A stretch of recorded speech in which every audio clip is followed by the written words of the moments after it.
어제 윤석열 대통령 당선인 측으로부터 거취를 표명하라는 압박을 받았던 김호수 검찰총장이 오늘 본연의 임무를 충실히 수행하겠다는 입장을 냈습니다. 박주민 변호사와 자세히 짚어보도록 하겠습니다. 어서 오십시오. 안녕하십니까? 예.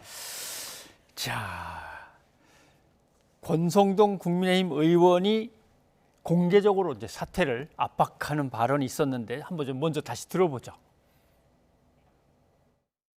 김호수 총장이 자신의 거취를 스스로 좀 결정을 해야 되지 않나 이렇게 생각을 하고요. 법과 원칙에 따라 수사할 그런 각오와 자신과 의지가 있으면은 임기를 채우는 것이고요. 네. 그런 자신이 없고 지금까지와 같은 행태를 반복한다면은 본인이 스스로 거취를 결정해야 된다고 저는 개인적으로 생각합니다. 예.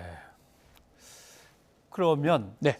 모르겠습니다. 상당히 쉽게 얘기를 하는데 본인이 거취를 빨리빨리 밝혀야죠, 뜻을. 그런데 모르겠습니다. 검찰 선배고 검찰 후배니까 쉽게 얘기할 수 있었는지는 잘 모르겠는데, 그러나 여기에 대해서 김호수 총장은 법과 그렇죠. 원칙에 의해서 내 할 바를 다 하겠습니다라고 얘기했는데 거취 표명 따로 할 게 없습니다. 이런 그렇죠. 뜻인가요? 2년입니다. 임기가 2년이고 만약에 제대로 한다 그러면 내년 6월까지 지금 해야 될 상황이거든요. 예. 그리고 뭐 모든 정권에서 비슷한데요.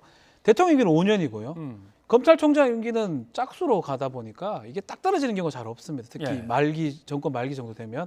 그렇기 때문에 이런 일들은 발생할 수밖에 없고요.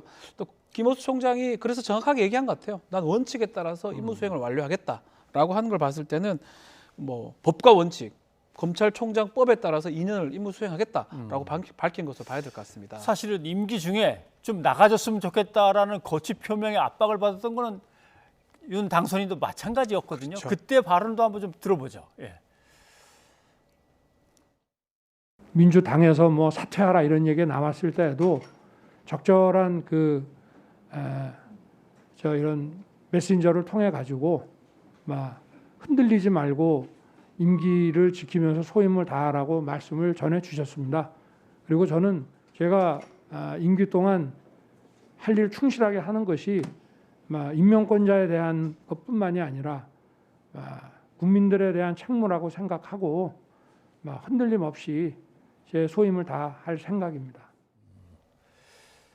검찰의 중립성이나 독립성, 소신껏 맡은 바 임무를 다한 데 있어서 총장의 임기라고 하는 건 상징적인 의미가 있기 때문에 중요합니다라고 분명히 얘기를 하는데, 그럼 이번에 사퇴 압박 비슷하게 거취 표명을 압박하는 것은 뭐가 달라졌어요? 일단 전직 직전에 바로 검찰총장입니다. 김호수 총장은 이 직후의 총장이고요. 예. 사실은 정권이 바뀌기 때문에 이런 얘기가 지금 오기도 하는데 제대로 된 수사가 안 된다라고 이제 판단이 됐을 수도 있고요. 지금 문재인 정부는 위에서 조사를 하고 반대편은 좀 탄압하는 조사를 한 그런 의미에서 했는 걸로 보이지만, 지금 결국 윤석열 총장이 이미 윤석열 당선인이 이미 했던 총장실을 했던 내용이 그대로 적용될 가능성이 높아요. 그래서 만약에 이것도 당연합니다. 김호수 총장이 그래요 그만할게요라고 하면 모르겠지만 그게 아닌 이상 법상으로는 보전이 되기 때문에 이 부분에 대해서 만약에 계속 강요를 하게 되면, 얘기를 하게 되면 김호수 총장은 직전 총장님이 그러지 않았냐 이런 얘기를 할 수밖에 없는 상황이 아닌가 이렇게 보입니다. 검찰총장에게 드디어 임기가 생긴다. 임기를 보장받는 검찰총장제가 시작된다라고 기사를 제가 썼던 것 같습니다. 네. 1989년, 1990년 그때쯤인데. 근데 그 이후로 이게 임기를 다 보장받고 나갔나요, 진짜? 제가 다 확인을 못했는데 특히 제일 중요한 부분은 정권 교체기의 검찰총장들입니다. 사실 쉽지가 않아요. 최동욱 총장 같은 경우도 아주 빨리 나왔던 기억이 나고요. 직전에 김수남 총장 같은 경우도 정권이 바뀌자마자 본인이 좀 그만뒀던 경우가 있었습니다. 그래서 2년이라는 임기가 짧다면 짧고 길다면 길지만 사실은 다 채웠던 검찰총장도 있지만 정권 교체기에는 다 채우기 좀 어려웠던 경우가 많지 않았을까 이런 생각이 듭니다. 자, 윤석열 당선인이 검찰을 어떻게 생각하고 있는가는 국민들이 다 짐작을 합니다. 몹시 좋은 조직으로 키워나가고 싶고 애정을 쏟고 있는 것도 알고, 그러나 자기가 뭔가 바른 검찰 조직의 어떤 위상이나 시스템이 있을 테니까 그리로 이제 가지고 가고 싶어 할 텐데, 검찰총장이 자기가 임명한 사람이 아니고 어떻게 보면 자기하고는 약간 대척점에 있던 사람들이 임명한 그런 상황이어서 바꿀 것이냐, 아니면은 그래 할 건 해야지라고 원칙을 갖다 그냥 밀고 갈 것이냐 어떨까요? 자기 모순에 빠질 수가 있어요. 직전 총장으로서 그렇게 얘기했던 것도 있을 뿐더러 지금 윤석열 당선인이 뭐 얘기하는 민정실 폐지라든지 네. 특별감찰관 부활이라든지 근본적으로 지금 봤을 때는 검찰의 독립성이나 중립성을 뭐 강조하는 쪽으로 많이 가기 때문에 네. 이거를 그냥 아무런 이유 없이 정권이 바뀌었으니까 나가라 이 말은 아마 못하지 않을까 생각이 들고요. 뭐 다른 측근들은 이제 얘기를 할 수가 있지만 네. 그 판단이나 그 결정은 오롯이 지금 김호수 총장한테 막 있는 것 같습니다. 그래서 사실은 뭐 다른 어떤 내용들이 나오지 않는 이상은 아직까지 결정하기 좀 어렵지 않을까 생각이 듭니다. 그래도 이런 게 있어요. 김호수 총장 입장에서 오늘 발언은 당장 자기를 임명한 대통령이 그대로 자리에 계시니까 아니 원칙대로 하는 거죠. 제가 뭘 어쩌란 말입니까? 라고 하지만 이제 대통령이 바뀌어가지고 이런저런 일들이 진행되면은 아이고 안 되겠다. 그냥 거취 표명을 해야 될 것 같다. 이럴 수도 있을까요? 그 판단이죠. 지난 김수남 총장 같은 경우는 그래서 나왔었거든요. 정권 바뀌었으니까 못하겠다고 나왔었는데 그것은 이제 김호수 총장이 어떻게 생각하느냐에 따라서 달라질 수가 있고요. 특히 5월 10일부터는 이제 정권이 바뀌어서 윤석열 대통령이 되는 상황입니다. 예. 임명권자는 아니지만 앞으로 임명을 할 수 있는 최고 권력 최고 이제 대통령이기 때문에 그렇죠. 아마 그런 고민은 하지 않을 수 없을 거라고 생각이 들고요. 다만 이제 검찰을 가장 알고 어쩌면 검찰을 좀 가장 사랑하는 대통령이라고 저는 생각이 들거든요. 그렇기 때문에 굳이 총장을 통해서 하지 않고 다른 인사를 통해서도 가능하기 때문에 전 다른 방식도 좀 있지 않을까 생각이 듭니다. 사실 검찰총장이 물론 스타일에 따라 좀 달랐긴 했겠습니다만은 모든 걸 다 하는 건 아닙니다.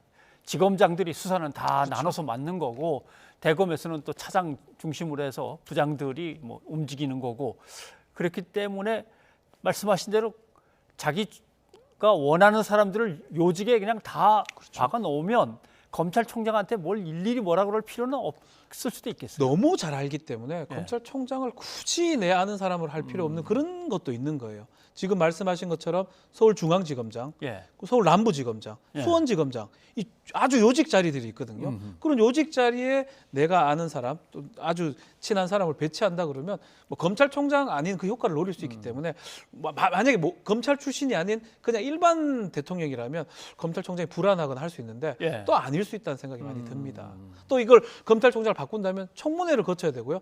전국이 아주 급냉될 가능성이 있습니다. 그 정무적으로도 판단해야 될 부분이기 때문에 쉽게 이렇게 판단하기 좀 어렵지 않을까 생각이 듭니다.